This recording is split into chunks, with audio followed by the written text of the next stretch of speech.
మావా బస్సెక్కిన కొద్దిసేపట్లోనే తల తిరుగుతుంది. గుండెల్లో తేడాగా ఉంటుంది. వాంతి ఫీలింగ్ వస్తుందా? ఇది నీకు మాత్రమే కాదు, చాలా మందికి వచ్చే కామన్ ప్రాబ్లం.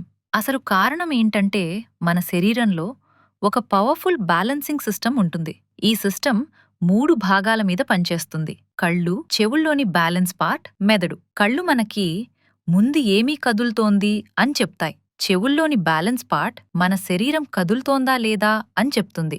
మెదడు ఈ రెండింటినీ కలిపి బ్యాలెన్స్ ని కంట్రోల్ చేస్తుంది. కాని బస్లో ఏమవుతుందంటే, కళ్ళకి రోడ్ కదులుతున్నట్టు కనిపిస్తుంది, శరీరం మాత్రం కూర్చునే ఉంటుంది. చెవులు బస్ కదలికను ఫీల్ అవుతాయి. ఇప్పుడు మెదడుకి 3 డిఫరెంట్ సిగ్నల్స్ వస్తాయి. అప్పుడు బ్రెయిన్ కన్ఫ్యూజ్ అయ్యి ఏదో తేడా ఉంది అని అనుకుని వాంతి ఫీలింగ్ ట్రిగర్ చేస్తుంది. ఇప్పుడు రాకుండా ఉండాలంటే ముందర్ సీట్లో కూర్చో, బయట రోడ్ని చూస్తూ ఉండు, ఫోన్ స్క్రోలింగ్ చేయొద్దు, ప్రయాణానికి ముందు హెవీ ఫుడ్ వద్దు, ఫ్రెష్ ఎయిర్ తీసుకో.